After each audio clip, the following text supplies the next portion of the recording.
Noswaith dda, a chroeso i bodlediad o'r hwyrolweddi Eglwys Dewisant ar y sil cyntaf wedi'r Drindod.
Cyfarchwch eich gilydd â salmau ac emynau a chyniadau ysbrydol, cenwch a phynciwch o'ch calon i'r arglwydd.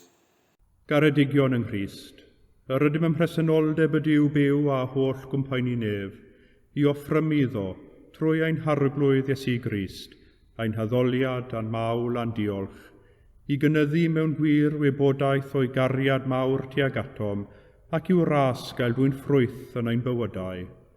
Yr ydym wedi dod i'w wrando a derbyn sanctaidd a'r Duw, i geisio grymusol nerth yr ysbryd glân, ac i weddio dros ym ein hunain a thros bawb, fel y derbyniwn y pethau hynny sydd rhaid i ni wrthynt yr ein lles a'n daioni. Ond yn gyntaf, cyffeswn ein pechodau, a cheisio gan ein tad, ei fyddeiant a'i dangnefedd. Cyffeswn i Dduw holl alluog, y tad y mab yr ysbryd glân, i ni bechu ar feddwl gair a gweithred. Gadawsom heb ei gwneud y pethau dylasam ei gwneud, a gwneithom y pethau na ddylasam ei gwneud. Gan hynny, gweddiwn ar ei Dduw drigyrhau wrthym. Trigyrhaed yr holl alluog Dduw wrthym, a maddau ni ein holl bechodau. Gwaredid ni oddi wrth bob drwg, pan cadarnhau a nerthu ym mhob daioni, a'n dwy'n i fywyd tragwyddol. Amen. Yr holl alluog Dduw sy'n maddau i bawb sydd yn wir ydi feiriol, a drigyrhaw wrthych, maddau i chwi a'ch gwared oddi wrth eich holl bechodau, eich cadarnhau a'ch cryfhau ym mhob daioni, a'ch cadw yn y bywyd tragwyddol, trwy Iesu Grist ein harglwydd. Amen.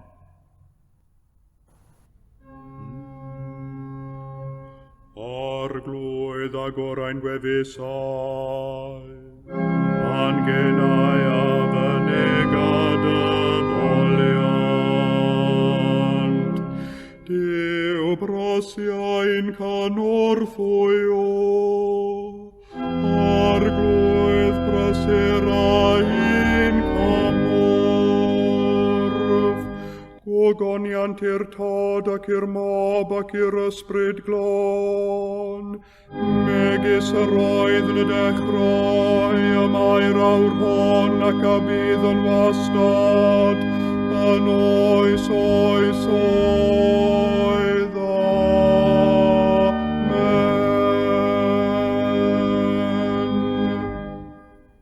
Molwch yr arglwydd, Molianus fyddo enw'r arglwydd.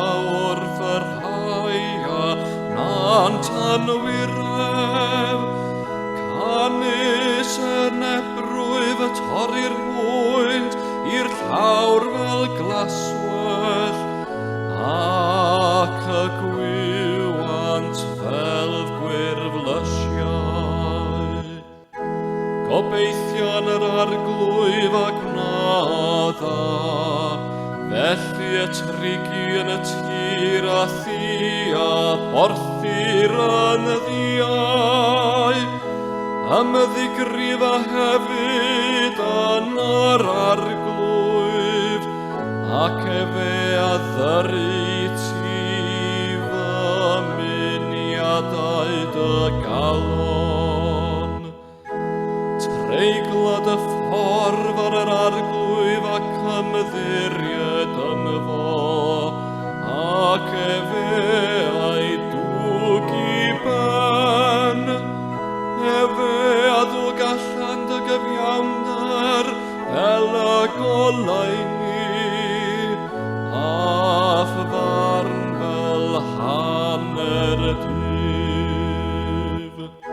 Tistawan yr arglwydd a disgwyl wrtho, nac ymddigio oherwydd yr hwn a lwyf o ganfoi ffordd, wrth y gwrdd sydd yn gwneithu'r ei frwg am y canion, paid a digofaint ac adymaeth gan y ddared, nac ymddigia dim i wneithu'r drwg.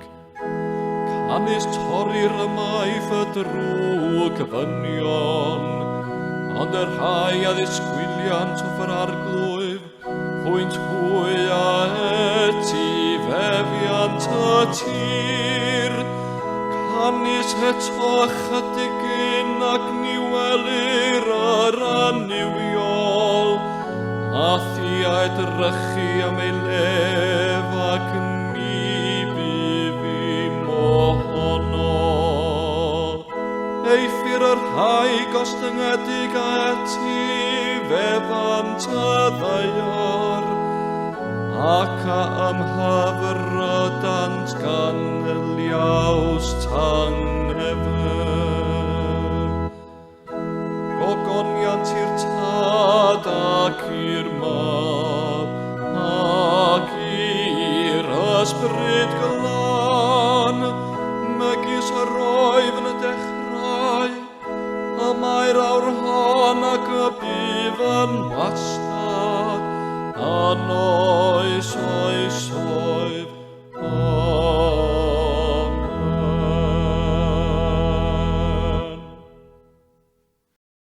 Darlleniad o'r 6 bennod o lyfr Jeremia, adnodau 1 ar 15 i 1 ar 20. Israel yn gwrthod ffordd Duw. Fel hyn y dywed yr arglwydd. Safwch ar y ffyrdd, edrychwch ac ymofyn am yr hen lwybrau. Ple bynnag y cewch ffordd dda, rhodiwch ynddi, ac fe gewch le i orffwys. Ond dywed asant, ni rhodiwn ni ddim ynddi. Gosoda fwylwyr drosoch meddai, Grandewch ar sain yr utgorn. Ond dywedasant, ni wrandawn ni ddim. Am hynny, clywch genhedloedd a gwybydd gynulliad, beth y ddigwydd iddynt. Clyw, wlad, rwyf am ddwy'n drwg ar y pobl hyn, ffrwyth ei bwriadau hwy ei hunain. Ni wrandawsant ar fy ngeiriau, a gwrthodasant fy nghyfraith. Pam y clidir I mi thys o Sheba, a chorsen ber o wlad bell. Nid oes pleser I mi yn eich poeth o ffrwm, na boddhad yn eich aberth. Am hynny, fe ddywed yr arglwydd. Rwyf am osod i'r bobl hyn feini tramgwydd, a'i dŵg I lawr, tadau a phlant ynghyd, cymydog a chyfail, fei difethyr. Yma terfyn y llys.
Abraham ei had yn dragowydd. Gogoniant i'r tad ac i'r mab, ac i'r ysbryd glan, megis roedd yn y dechrau, a mae'r awr hon ac y bydd yn wastad, an oes, oes, oes, amen.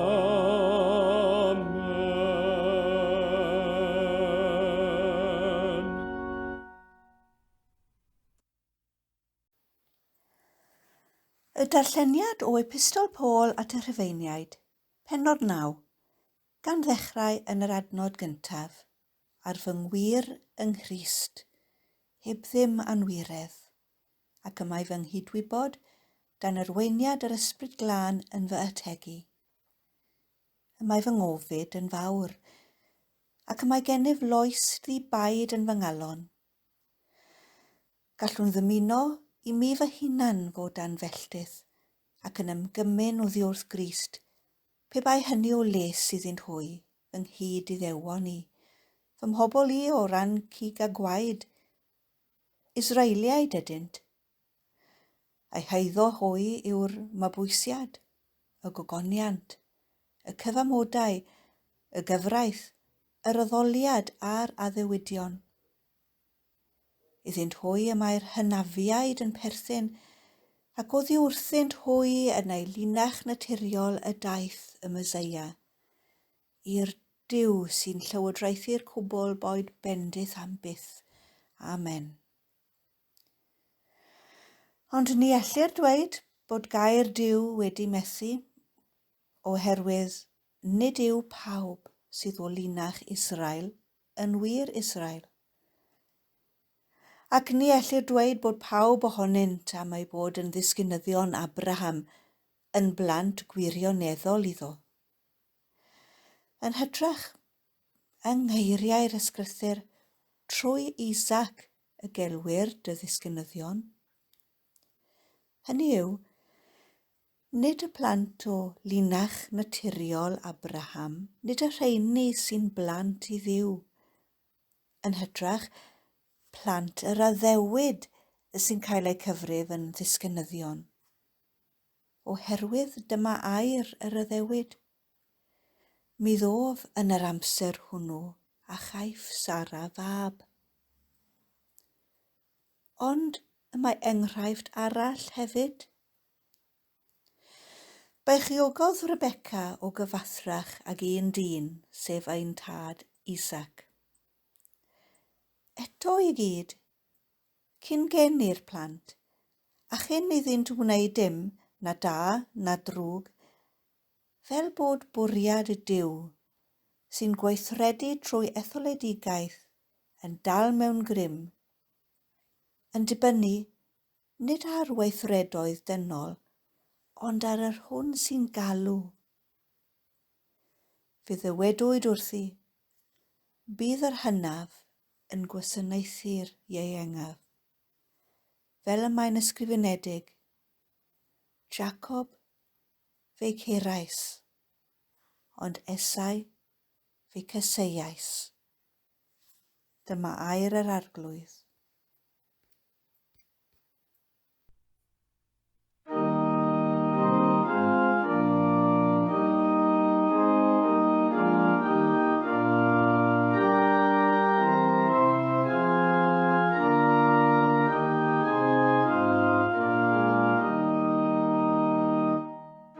Yr awr hon arglwydd y goll hyngi tapas, mewn tangnefedd yn hod y hair, canis fathagau da welodd, da iachal dwriaeth.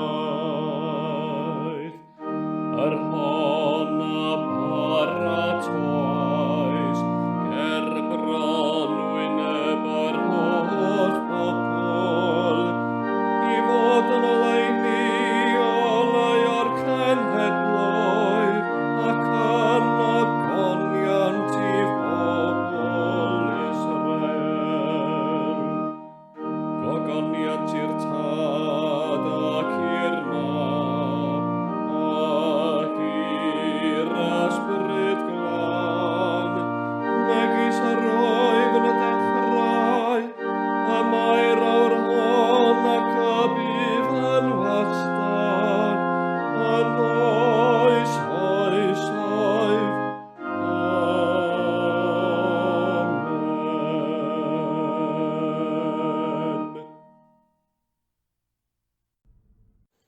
Credaf yn i'w dad holl gyfoethog, creawdwr nef a dear, ac yn Iesu Grist einig fab ef, ein harglwydd ni, yr hwn a gai trwy'r ysbryd glân, a aned o fair forwyn, a ddioddefodd dan Pontiws Peilat, a groesoeliwyd, a fe farw ac a gladdwyd.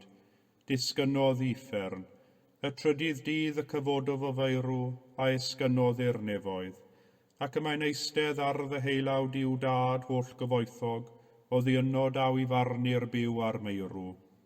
Credaf yn yr ysbryd glân, yr eglwys lân gatholig, cymyn y saint, myddeiant pechodau, at gyfodiad y corff, a'r bywyd tragwyddol. Amen. Ar arglwydd a fo gyda chwi, a chydath ysbrydithau gweddiwn. Arglwydd drigar hawr ddim, Christ drigar hawr ddim, arglwydd drigar hawr ddim. Ein tad, yr hwnnwyd yna nefoedd, sanctaidd i'r enw, deled y dair nas, gwneler dewyllus, megis yna nef, felly ar y ddaiar hefyd. Dar oen i heddiw ein barab ein addiol, a maddau ni ein dyledion, fel y maddaiwn in ein dyledwyr, ac nac arwain ni brofedigaeth, aeth i'r gwared ni rhag drwg. Amen.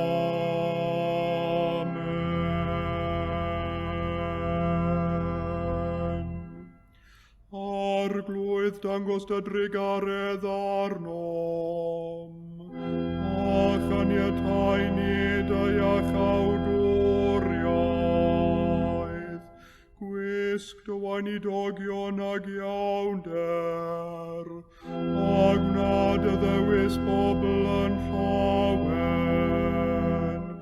arglwydd cadw dy bobl, o bendithiad etifeddiaeth, arglwydd cadw'r frenhines, ar oiwch anghorwyr ddoethinem, arglwydd dyrod angnefedd yn ein dyddiau, ac amddiffyn i byth yn erthol, Duw glanhaen calonau, ac adnodd ysbryd yn iawn o'n mewn.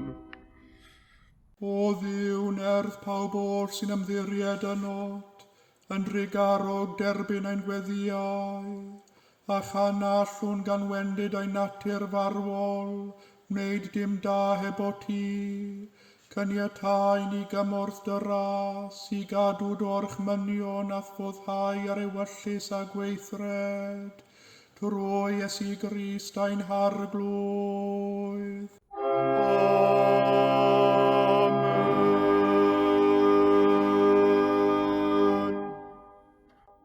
O llalluog Dduw, ffynhonell pob dymuniad sanctaidd, pob cyngor da, pob gweithred gyfiawn.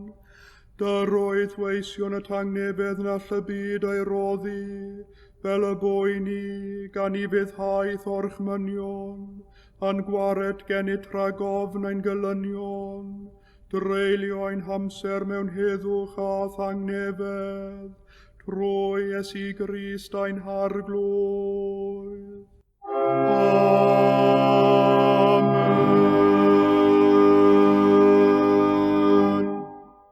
Goleu ein tywyllwch a tylygwn i ti o arglwydd, ac oedd fawr drigaredd amddiffyn i rhag pob perygl ac embydrwydd yn os hon, trwy gariad deunig fab ein gwared o'r Iesu Grist. Amen.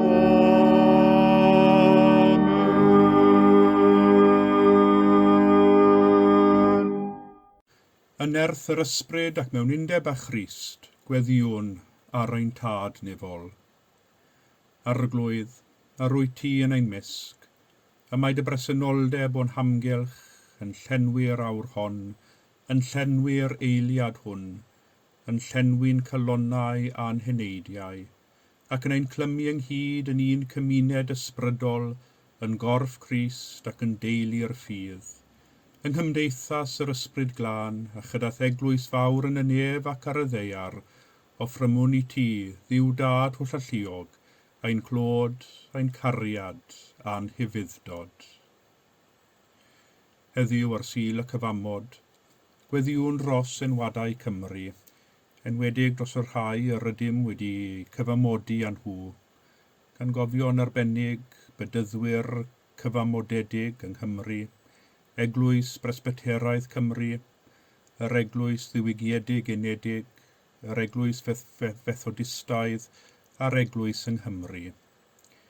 Gweddiwn dros arweinwyr yr enwadau hyn a thros gynulleidfaoedd lleol.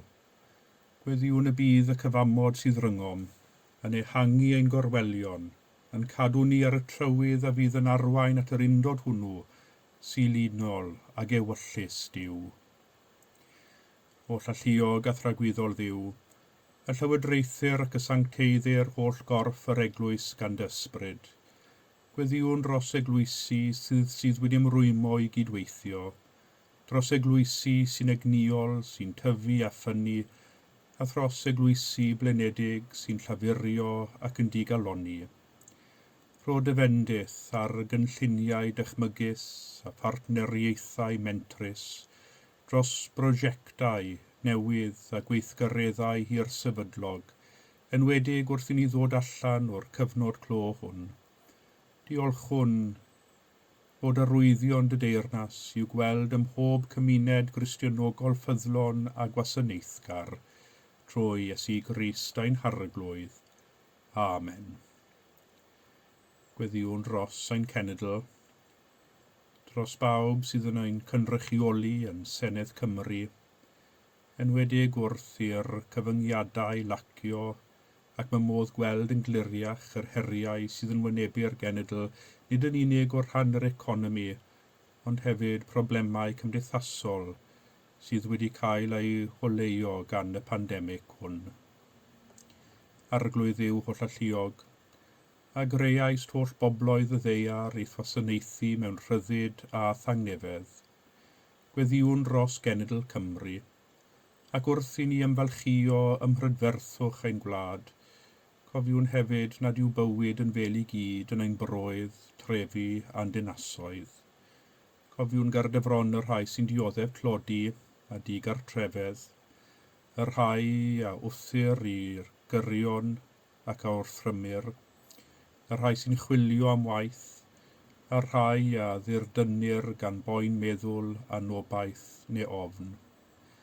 Cynorthwyon ni weithio dros eraill, a bydded I bob un brofi bywyd yn ei holl gyflawnder, a bydded pob cymuned yn fan lle bydd pobl yn ffynnu, trwy Iesu Grist ein harglwydd. Amen. Wrth I arweinwyr gwledydd yr eg saith baratoi gyfarfod yng Nghernyw y penwythnos nesaf, ac yn enwedig wrth iddynt ystyried yr amgylchedd a heriau newid hinsawdd, ac hefyd yr her o sicrhau bod digon o brechlynau ar gael nid yn unig i'r gwledydd cyfoethog a mae'r eg saith yn ei gynrychioli, ond hefyd bod yna ddigon i'r gwledydd llai cyfoethog. Arglwydd Dduw, rhoi ni weledigaeth o'n byd fel y dymunau dy gariad iddo fod, byd lle caiff y gwan a'i hamddiffyn, a lle nad oes neb yn ewynog nac yn dlawd, byd lle caiff manteision bywyd gwar ei rannu fel y gall pawb ei mwynhau, byd lle mae pobl o wahanol hil, cenedl a diwylliant yn byw mewn gofeddgarwch gan barchu ei gilydd, byd lle caiff heddwch ei adeiladu a chyfiawnder, a lle caiff cyfiawnder ei liwio gan gariad, a rhoi ni'r ysbrydoliaeth a'r dewrder i'w adeiladu, trwy Iesu Grist ein harglwydd. Amen. Wrth i'r hanner tymor dirwen I ben, gweddiwn dros ysgolion y ddinas hon, dros athrawon, disgyblion a'r staff cynorthwyol. Gweddiwn yn arbennig dros yr rheini y mae ei haddysg ffurfiol wedi dod i ben, ond y maent heb benderfynu ar ei camau nesaf. O llalluog Dduw, ffynnon pob doethineb a gwybodaeth, gwleiath ysbryd bawb sydd mewn prifysgol, coleg neu ysgol, a chyniatau iddynt o gynyddu mewn gwybodaeth, gynyddu hefyd mewn dirnadaeth o thwirionedd di, trwy Iesu Grist ein harglwydd. Amen.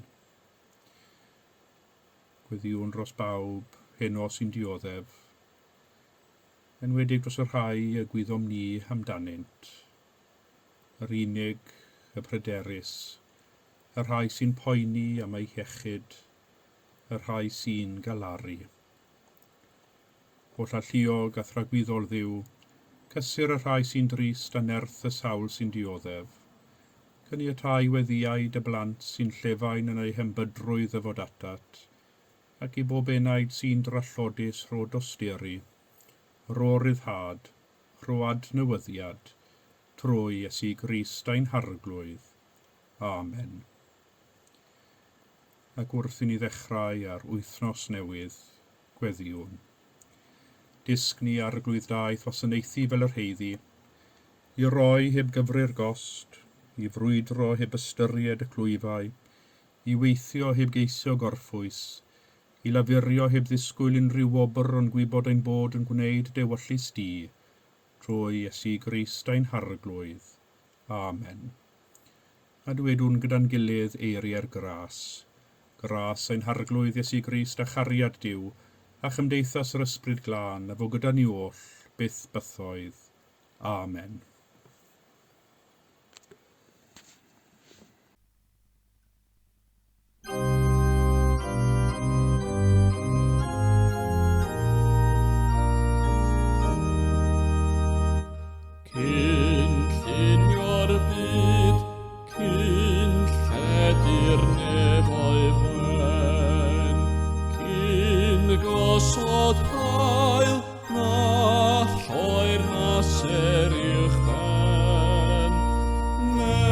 Drefnwyd ffordd yng nghanghor trianin, i achub gwael golledigau o gydyn. Trysorwyd gras rhyw anherfynol stor, yn Iesu Grist cyn roddi ddeddfu'r môr, a rhedeg wnaeth bendithion arfau ffyrddyd, fel afon gref blifeidriol dros y byd. Mae rytgor mawr yn seinio nawr i ni, o llyngod llawn trwy'r iawn ar galfari. Mawl am hob iaith trwy'r fai ar faith a fyf, am angau'r groes ar gwaed yn yr oes yn yr hydd. Dywedodd Paul, gallwn ddymuno i mi fy hunan fod dan felltith ac yn ysgymyn oddi wrth Crist, pe bai hynny o le sydd yn hwy fy nghydiddewon ni, fy mhobl o'r rhan cig a gwaed. Y drydydd adnod o'r 9fed bennod o epistol Paul at yr Rifeiniaid. Dyn ni'n troi yn meddyliau heno at epistol Paul at yr Rifeiniaid, ac at un o benodau yn hawsaf y llythyr. Y benod flaenorol yw un o'r penodau mwyaf ffodidog yn y llythyr, lle mae Paul yn sôn am iachawdwriaeth Duw ac am ei gariad anherfynol tuag at y ddydolryw, ac am ei gynllun dwyfol o ddechreuad y byd o anfon Iesu Grist mwyn achub y ddynoliaeth. Mae'r bennod honno yn gorffen gyda'r adnod sy'n dweud wrthym am gryfder cariad Duw tuag atom, cariad ni all dim ein gwahanu ni oddi wrtho. Yr wyf yn gwbl sicr, meddai Paul, na all nac angau nac einioes, na grymusterau nac uchelderau na dyfnderau, na dim arall a greuwyd, ein gwahanu ni oddi wrth gariad Duw yng Nghrist Iesu ein harglwydd. Yn y bennod hon mae St Paul fel y deryn yn hedfan yn uwch ac yn codi ein meddylu a i fyny i gyflwyno i ni ddiwinyddiaeth heb ei ail, ar gariad Duw a welwn ni yng Nghrist Iesu.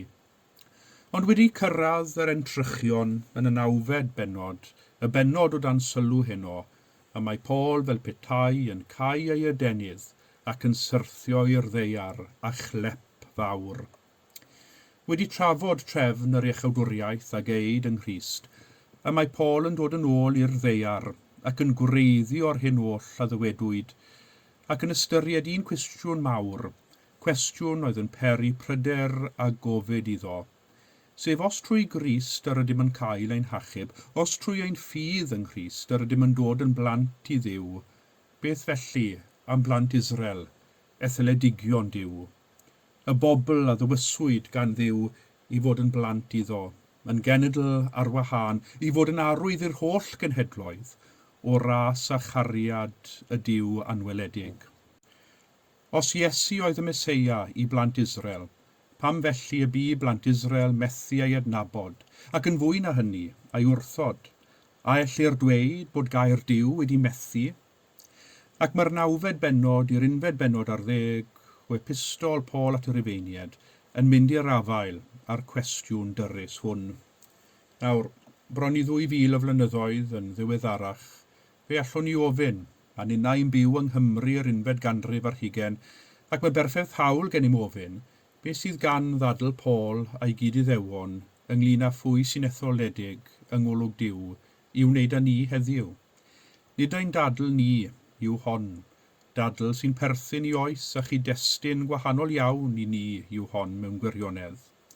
A dwi'n credu bod hwn yn bwysig i ni nodi, bod y bennod hon wedi cael ei camddefnyddio i gyfiawnhau gwrthdiddewiaeth dros y canrifoedd, a hynny gyda chanlyniadau erchyll dirdynol i'r Iddewon. A'r tristwch yw bod gwrthdiddewiaeth yn dangos ei dannedd budur ym mhob genhedlaeth, ac mae'n rhywbeth mae'n rhaid i ni fod yn effro iddo, a'i herio fel pobl ffydd sy'n rhannu'r ysgrythyrau gyda'r Iddewon, a chan gofio bod Iesu a'r apostolion cyntaf gan gynnwys St Paul yn Iddewon hefyd. Nid dwy'n sarhad ar ei gyd-iddewon oedd Paul wrth ysgrifennu'r bennod hon, ond yn hytrach i ddadlau bod iechawdwriaeth Duw ar gael i bawb, ac nid yw'r cariad dwyfol, y cariad hwnnw ni all dim a greuwyd yn gwahanu ni oddi wrtho, yn gyfyngedig i un hil o bobl. Oherwydd Duw yw Duw yr Iddewon a'r cenedl ddynion, y naill fel y llall. Dyna oedd ddadl Paul, ac fel yr oedd plant Abraham yn gallu cael ei galw yn etholedig, felly y mae pawb sy'n gosod ei ffydd yng Nghrist Iesu. Ac wrth i ni ystyried y bennod hon, mae 2 beth dwi'n credu sy'n fuddiol i ni atgoffau'n hunain ohono. Un peth sy'n ymarferol, a'r naill sydd yn ymwneud â Duw. Yr ymarferol yn gyntaf felly. Yma ar ddechrau'r 9fed bennod, fe welwn ni y ffordd y dylwn ddadle a'n gilydd, os mae angen i ni ddadlau hynny yw. Nid pawb sy'n cytuno ar bopeth, nid pawb sydd ar un farn a'i gilydd. Does dim o le mewn dadlau pwynt neu syniad, yn wir, y mae'n peth iach ac yn fuddiol i ni wneud. Wedi'r cyfan, yn y dadle, os mae'r ddadl yn agored ac yn onest, y mae'r naill ochr a'r llall yn elwa, wrth i'r naill a'r llall fynegu a'i gwahanol safbwyntiau. Ond wrth gwrs, y mae dawn i ddadlau a ffordd o gyflwyno dadl. Mae'n wir i ddweud yn ni'n byw mewn oes lle mae dadleuon yn fynnych yn cael eu pegynu, yn cyflym yn droi'n chwerw ac yn bersonol. Dadlau mwyn ennill pwynt, neu ddadlau mwyn denu eraill i cytuno ar i'w safbwynt neu gilydd. Dyna'r dadle dyn ni'n tueddol i glywed o ddydd i ddydd y dyddiau yma. Mae popeth yn cael ei gadw mor ddu a gwyn a phosib, a pha well ffordd o ennill ddadl na throi popeth yn bersonol a dechrau parddio'r ochr arall a'i troi nhw mewn i'r gelyn.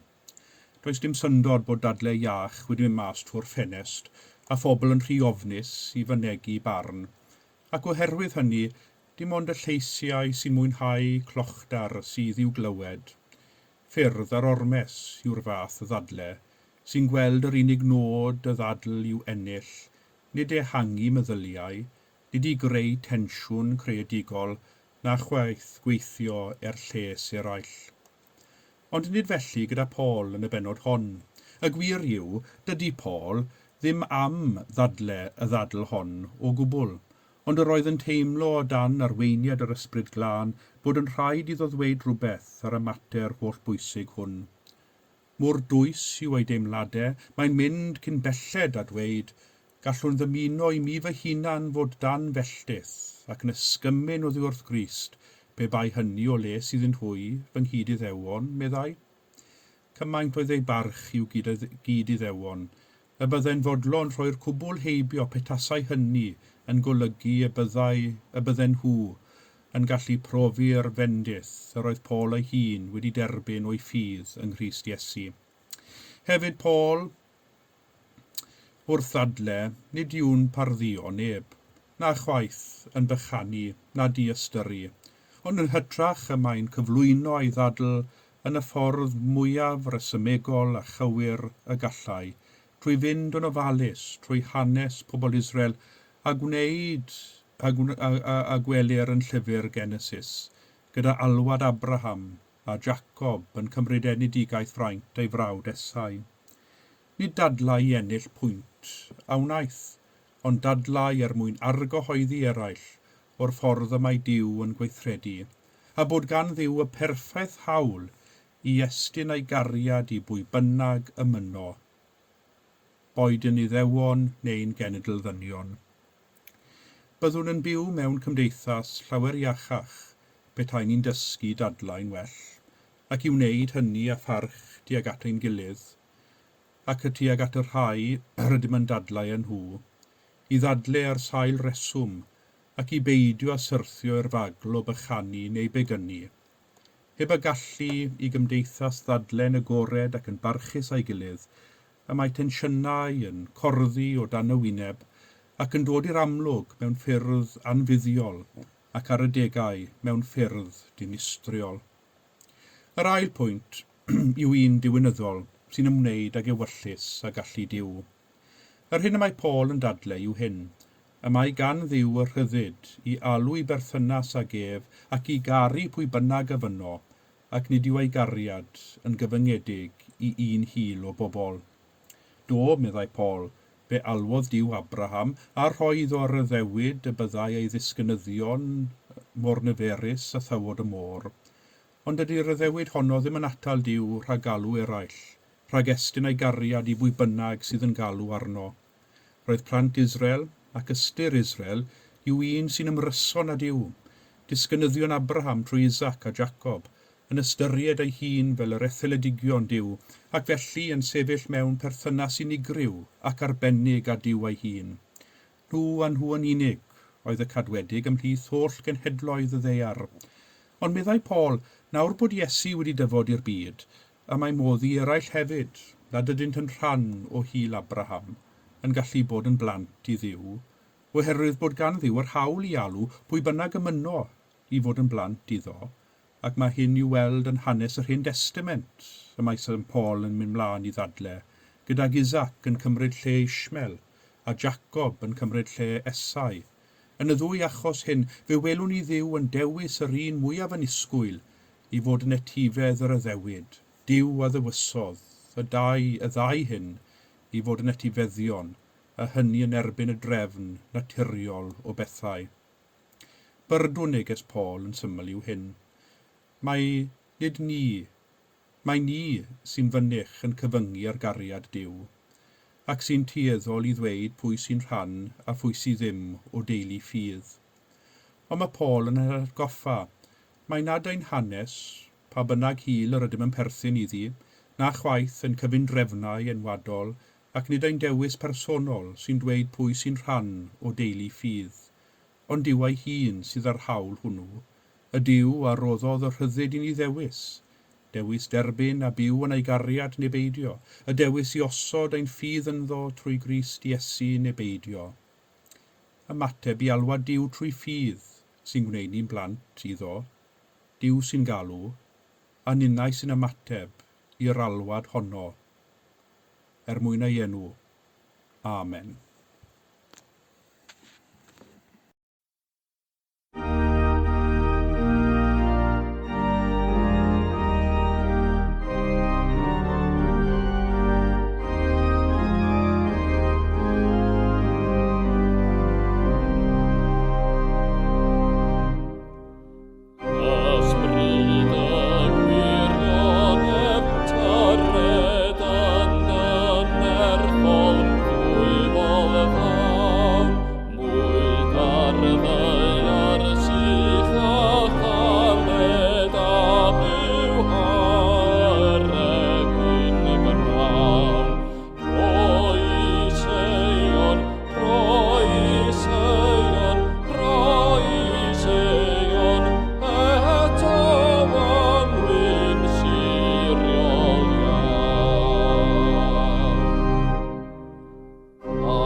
Gweddiwn am fendith Duw.